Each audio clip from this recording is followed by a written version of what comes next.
السلام علیکم. آج ہم نے تیسرا چیپٹر سٹارٹ کرنا ہے اور اس کا عنوان ہے پاکستان کی تعلیمی پالیسیاں اور منصوبے. Educational policies and plans of Pakistan. اور ان میں ہم وہ چیزیں ڈسکس کریں گے جو کہ پاکستان میں بننے والی تمام تعلیمی پالیسیوں کا بنیادی جزو رہی ہیں، اور ساتھ ہی ایک بنیادی چیز کہ نظریہ پاکستان اور تعلیم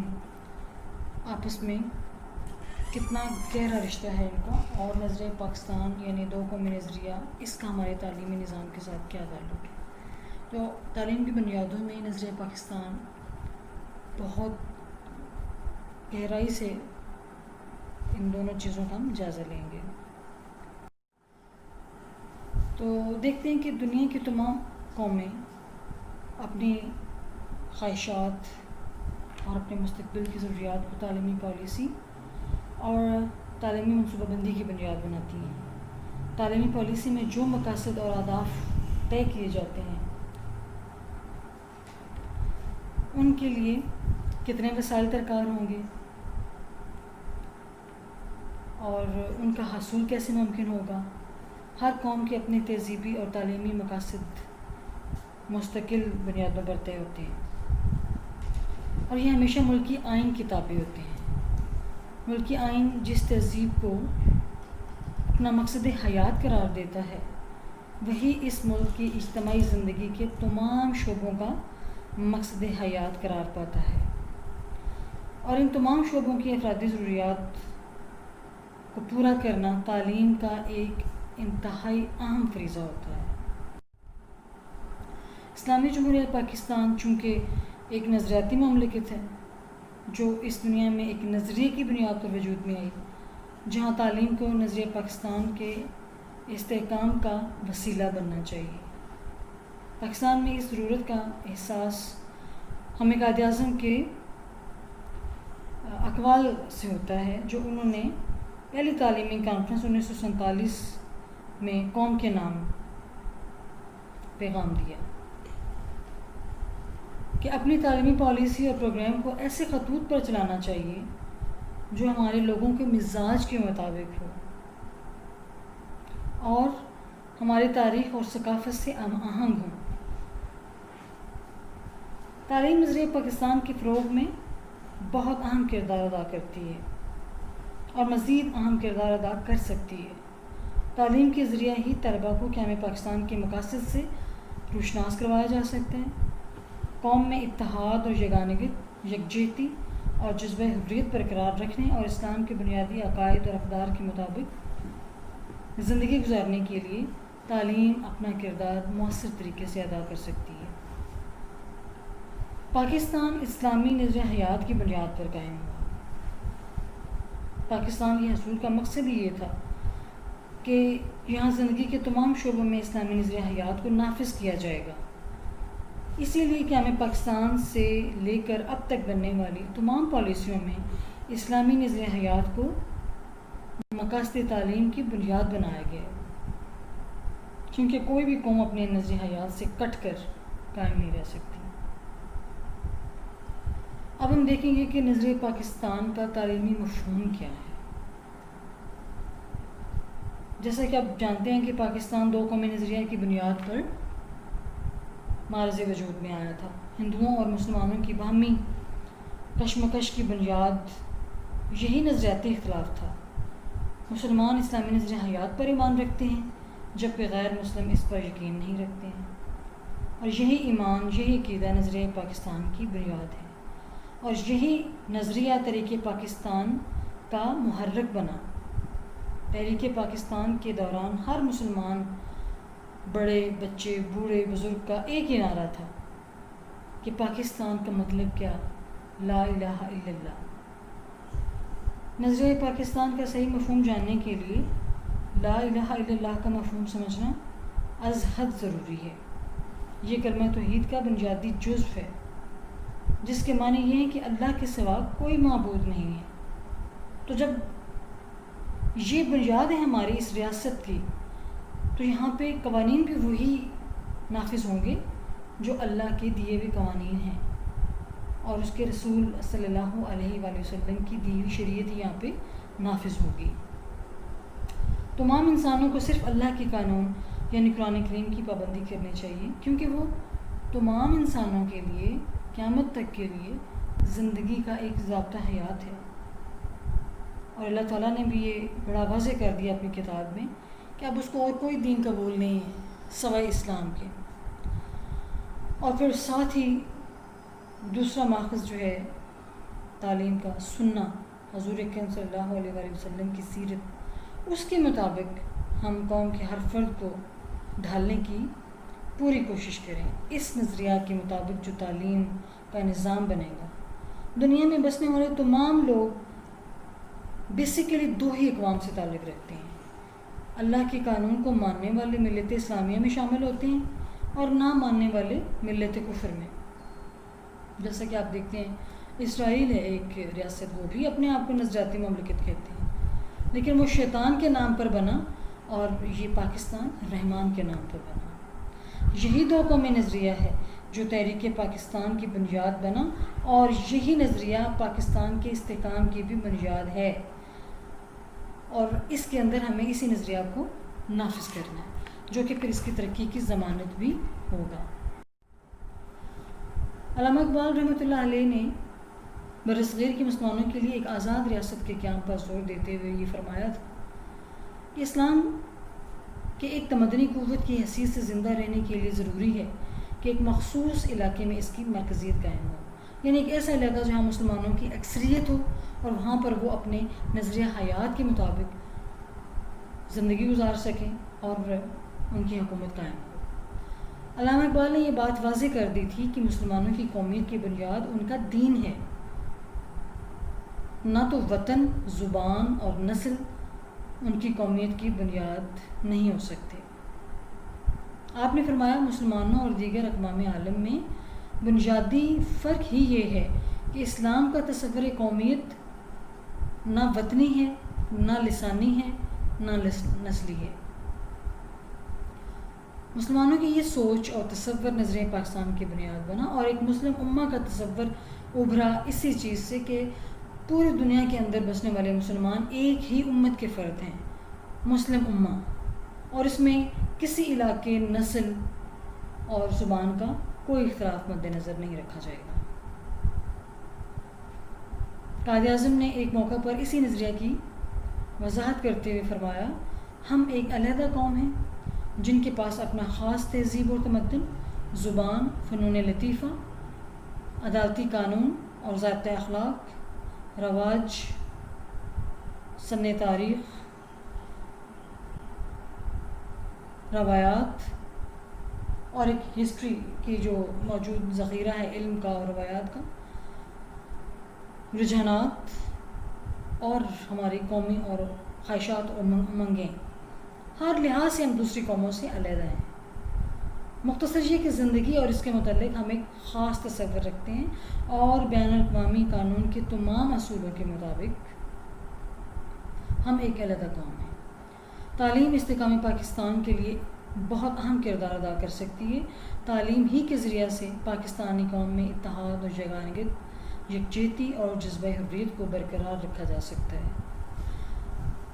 اب ہم دیکھتے ہیں کہ پاکستان کے اندر جتنے بھی پالیسیاں بنی، ان میں کن مقاصد کو مستقل حیثیت دی گئی جو کہ ہر بننے والی پالیسی کا لازمی جزو تھے اور رہیں گے، اور انہی کو پیش نظر رکھتے ہوئے کوئی بھی تعلیمی منصوبہ بنایا جائے گا، چاہے وہ تعلیمی مقاصد کے بعد تعلیمی نصاب کا مرحلہ ہو، یا کلاس کے اندر اساتذہ کا پڑھانے کا طریقہ کار ہو، یا پھر طلباء کا کی قابلیت اور ان کی اہلیت اور ان کی کارکردگی کو جانچنے کے مختلف طریقے ہوں۔ بنیاد یہی مقاصد تعلیم رہیں گے۔ ہر ملک اپنے تعلیمی پالیسی کے مطابق اپنے نظریہ حیات کے مطابق اپنے تعلیمی مقاصد کو طے کرتا ہے۔ پاکستان کی تمام پالیسیوں میں بانی پاکستان قائد اعظم کے فرمان کو بنیادی حیثیت دی گئی اور اسلامی نظریہ حیات کو مقاصد تعلیم کی بنیاد بنایا گیا۔ تمام پالیسیوں کے مقاصد میں عمومی طور پر یہ چیز دیکھنے میں آتی ہے کہ ان مقاصد کو ملوث خاطر رکھا گیا ہے۔ چاہیے تو یہ تھا کہ قومی تعلیمی پالیسی ایک دفعہ طے ہو جانے کے بعد اس کے مقاصد کے حصول کے لیے مختصر مدت کی تعلیمی ترقی کی منصوبے بنائے جاتے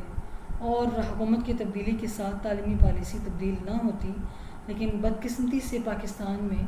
ہر آنے والی حکومت پچھلی حکومت کے بنائے ہوئے منصوبوں کو یکسر مسترد کر دیتی اور نئے سرے سے ان منصوبوں کو اور پالیسیوں کو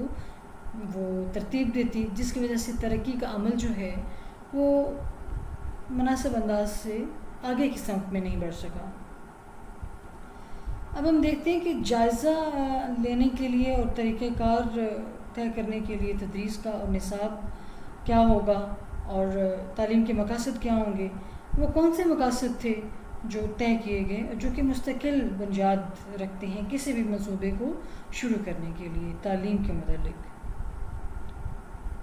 اب ان مقاصد کی ڈیٹیل میں آپ کے سامنے رکھوں گی۔ طلباء کو اسلامی نظر حیات کے زرعی اصولوں کے مطابق ذمہ دار اور تعلیم یافتہ شہری کی حیثیت سے قومی اور بین الاقوامی کردار ادا کرنے کے قابل بنانا۔ نمبر 2، عمومی ابتدائی تعلیم اور تعلیم بالغاں کے وسیع پروگرام کے تحت کم سے کم مدت میں ناخوانگی کو ختم کرنا، یعنی ایک یونیورسل ایجوکیشن کا جو تصور ہے اس کو عام کیا جائے اور ہر طبقے کے افراد کو تعلیم یکساں اور مفت فراہم کی جائے اور خواتین کی تعلیم پر خصوصی توجہ دی جائے، قومی اتحاد اور یکجہتی کو فروغ دیا جائے، فرد اور معاشرے کی نشو و نما اور جمہوریت کو فروغ دینا، نصاب اور درسی کتب کو ملکی ضروریات کے مطابق نئے سرے سے مرتب کرنا، نظریہ پاکستان کا تحفظ کرنا اور اسے انفرادی اور قومی زندگی کا لاہ عمل بنانا، صنعتی ترقی اور پاکستان کے قدرتی وسائل سے فائدہ اٹھانے اور خود کفالت کے لیے تربیت یافتہ افرادی قوت تیار کرنا، یعنی ہر شعبے میں ہنرمند تربیت یافتہ افراد تیار کرنا، طلباء اور اساتذہ کی بہتری کے لیے تربیتی اور فلاحی پروگرام تشکیل دینا۔ سب سے آخر میں جو پالیسی مرتب کی گئی 1908 to 2010 یعنی 1998 سے لے کر 2010 تک، اس میں جو تعلیم کے مقاصد طے کیے گئے تھے اس کا جائزہ ہم لیتے ہیں مختصراً کہ کن مقاصد کو اہمیت دی گئی تھی۔ نمبر 1، نصاب کو قرآن اور اسلامی تعلیمات کے عین مطابق ڈھالنا، رسمی اور غیر رسمی تعلیم کے ذریعہ ابتدائی تعلیم کو عام کرنا تاکہ ترک مدرسہ کی شرح میں کمی ہو سکے، یعنی ڈراپ آؤٹ ریٹ سکولز میں کم کیا جا سکے، جو بچے تعلیم کو کی ایک مکمل جو ہے سطح یا لیول اس کو مکمل کرنے سے پہلے ہی اسکول چھوڑ دیتے ہیں، وہ ڈراپ کہلاتے ہیں۔ ترک مدرسہ کی شرح کو کم کرنے کے لیے بہت زیادہ تجاویز دی گئیں، گو کہ ابھی ان پہ عمل درآمد نہیں ہو سکا۔ ہر بچے کو یکساں طور پر تعلیم کے زیادہ سے زیادہ مواقع مہیا کیے جائیں۔ ایسے تمام بچے اور بچیاں جو ثانوی تعلیم حاصل کرنے کے خواہش مند ہوں انہیں اسکولوں تک پہنچانے کے انتظامات کو یقینی بنانا، جیسے آپ کو نظر آتے ہیں ہماری کچی آبادیوں میں، ہمارے جھونپڑیوں میں رہنے والے، دیہات میں رہنے والے اور غریب اور پسماندہ طبقے کے بچے کہ جو ایک 100 روپے کے لیے اور وہ دیہڑی پہ کام کرتے ہیں، ہوٹلوں میں چھوٹے کے طور پہ کام کرتے ہیں، ورک شاپس میں وہ مزدوری کرتے ہیں، ریسٹورینٹس میں اور ہوٹلز میں وہ برتن دھوتے ہیں، تو ان تمام بچوں سے یہ جو جبری مشقت کروائی جاتی ہے اس عنصر کا بھی خاتمہ کرنا اور ان کو تعلیم کی طرف راغب کرنا، یہ ایک بڑا امپورٹنٹ اور ایک بہت نازک مسئلہ ہے جس کو صحیح طریقے سے اور بڑی آپ کہہ لیں کہ جنگی بنیادوں پر کام کرنے کی ضرورت ہے تاکہ تعلیم کو عام کیا جا سکے۔ معاشی اور صنعتی ترقی کے لیے طلباء کو پیشہ ورانہ فنی تعلیم کے حصول کے لیے تیار کرنا، صرف روایتی تعلیم کافی نہیں ہے، جب تک کہ آپ اپنے نوجوانوں کو فنی تعلیم اور ہنر نہیں سکھائیں گے تو وہ اپنے پاؤں پہ کھڑا نہیں ہو سکتے۔